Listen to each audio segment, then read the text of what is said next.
There are two Ukrainian armies fighting Russia in 2026. One is a tired 44-year-old rifleman in a muddy trench with an AI scope and a drone-killing bullet. The other is a secret missile crew launching cruise weapons from frozen farm fields at targets 1,400 kilometers deep inside Russia. Together, they just broke every assumption Moscow built its defenses around, and most of what they are using was invented in the last 2 years. The bullet that kills drones. You are crouched in a muddy hole near Pokrovsk. There is a buzzing sound climbing above your helmet, and in 3 seconds, something is going to blow up in your face. Unless you have one specific magazine clipped to your vest, that magazine carries a brand new round called Horoshok. It fits any standard NATO rifle, no batteries, no new training, nothing fancy. By December of 2025, Kiev said they would crank out 400,000 of these every single month, with the goal of putting one anti-drone clip into every frontline soldier's chest rig. The soldier hears the buzz, swaps his regular mag, slams the Horoshok in, points the barrel up and squeezes. The quadcopter drops. Russia panicked so hard about this fix that they started handing out 12-gauge MP-155 shotguns loaded with tungsten rounds called Igla 100 to their own troops. Smart bullets work great on slow drones. The fast ones need a brain attached. The AI scope that never misses. That brain comes from an Israeli company called Smart Shooter, and the product is called Smash. It is a small black box that bolts onto the top of almost any rifle, weighs about 1.5 pounds. Battery lasts around 70 hours. When a drone shows up in the sky, the soldier aims and squeezes the trigger like normal, but the bullet does not come out yet. The little box is doing the math. Wind, speed, angle, drift. The exact microsecond the round will connect with the drone the system fires for. You claimed hit rate 95 out of 100 shots on a tiny moving target juking through the air. The US Army did not laugh. They signed a $13 million contract with Smart Shooter back in 2024 and shoved the units straight to the 82nd Airborne and the 1st Cavalry. Regular grunts turned into sniper-grade drone hunters thanks to a clip-on toy. But rifles have a ceiling. Eventually the drone flies too far for any bullet to matter. The invisible lightning laser. The fix came from a Ukrainian invention that makes no sound at all. It is called Sunray, a real working laser, small enough to fit inside the trunk of a regular sedan.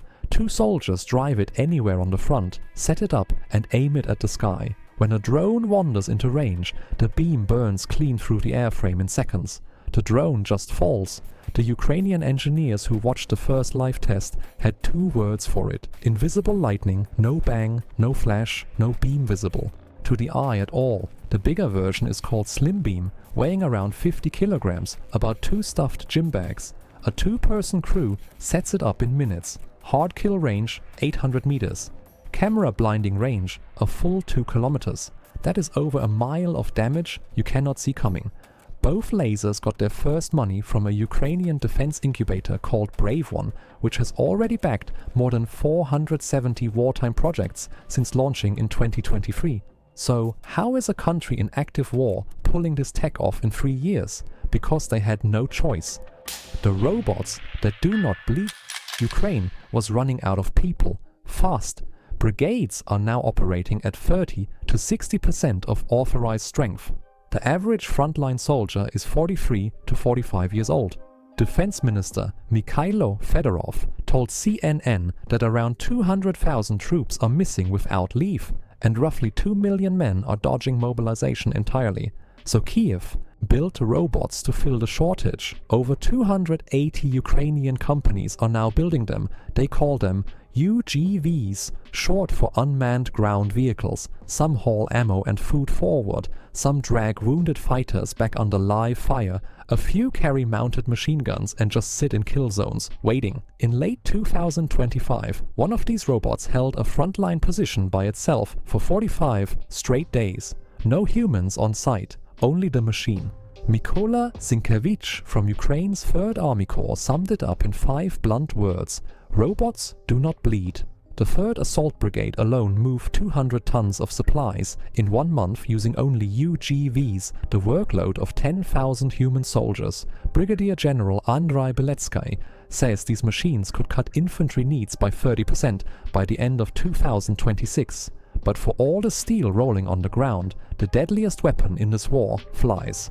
The FPV drone army, and the deadliest one, costs about as much as a used phone. A $400 drone is killing $4 million Russian tanks on video every single day. These things are called FPV drones, short for first-person view. The pilot wears goggles showing a live camera feed from the drone, kind of like a flight sim with no respawn button. They steer it straight into a tank's weakest spot, the back of a truck, or directly into an enemy fighter. The pilot stays safe in a dugout a kilometer behind the lines. Each drone runs around $400 to $500 to build from scratch. Drones now cause about 70% of all Russian casualties in Ukraine, according to the Modern War Institute at West Point. Artillery owned that title for over 100 years. Plastic quadcopters stole the crown in under 3. In 2024, Ukraine launched a crash project to build 1 million FPV drones in a single year. They also stood up a brand new branch of the military called the Unmanned Systems Forces. A Polish operator with the 28th Brigade told Military Times, point blank, "Infantry is dead." 20 kilometers is the ceiling on a drone like this. Anything deeper needs a different beast, and the last 2 weapons on this list reach almost 2,000 miles. The long-range drone swarms.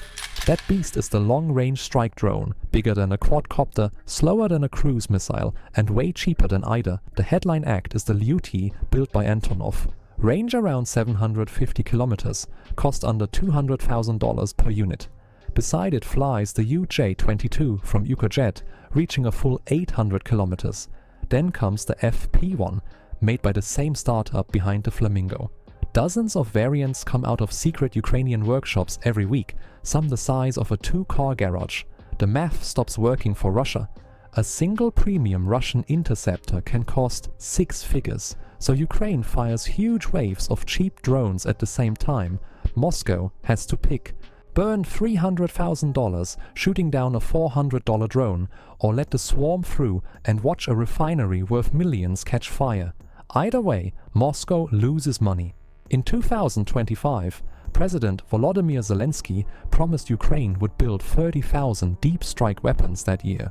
People rolled their eyes. Then Russian air bases started losing aircraft in the dark. Ammo depots exploded at 3 in the morning. Oil refineries caught fire on repeat. Then in August of 2025, Ukraine pulled the cover off a weapon that made every drone above look like a science fair project.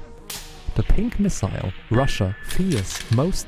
That weapon rolled out of a secret Ukrainian factory completely pink, by accident. A paint mix-up turned the outer shell bright Flamingo. The engineers laughed, kept the nickname, and went on to build one of the most feared weapons in Europe. Meet the FP-5 Flamingo, built by a Ukrainian startup called Firepoint that did not exist when Russia first rolled across the border. The range alone tells the story. 3,000 kilometers, longer than an American Tomahawk. The warhead clocks in at 1,150 kilograms, heavy enough to flatten a factory floor. It cruises at around 900 kilometers per hour, low and fast. And the price tag? Somewhere between $500,000 and $1 million per missile. A single American Tomahawk runs around $2 million. Ukraine built a longer hammer for half the price, and they did it in only 9 months. Production keeps climbing. Firepoint cranked out 1 Flamingo a day in late 2025. By March of 2026, they hit 3 per day with a public target of 7 daily soon. Chief designer Dennis Steilerman confirmed engineers are building fresh engines so the missile can cruise at just 30 to 40 meters off the ground. Knee-high for Russian radar. Specs on paper prove nothing. One night in February turned the Flamingo from a rumor into a Kremlin nightmare. The night everything changed.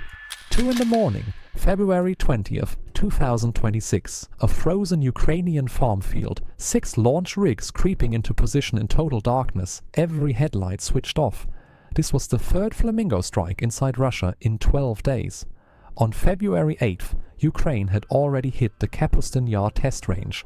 On February 12th, Flamingos blew up a Grey U ammunition arsenal near Kotluban so violently the local Russian governor had to evacuate the nearby village.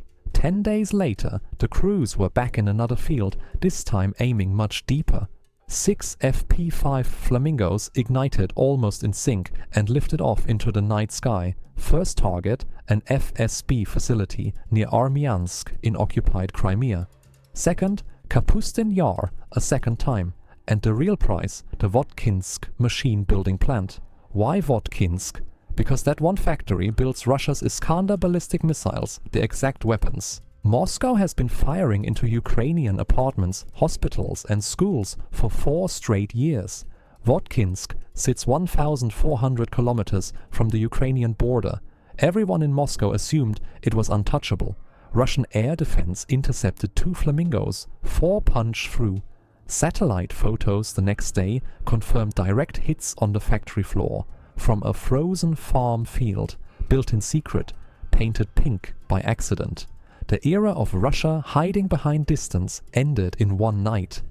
What this actually means: Russia fired 288 ballistic and cruise missiles into Ukraine in February of 2026 alone. 8 weapons will not flip this war overnight, but the assumptions every modern army was built on, that size wins, that distance protects, that infantry holds the ground, all 3 broke in the same year. The next war, wherever it happens, is going to look a lot like this one. If one of these weapons shocked you, drop it in the comments. Want more stories like this? Tap the next video on your screen. Thanks for watching, see you soon.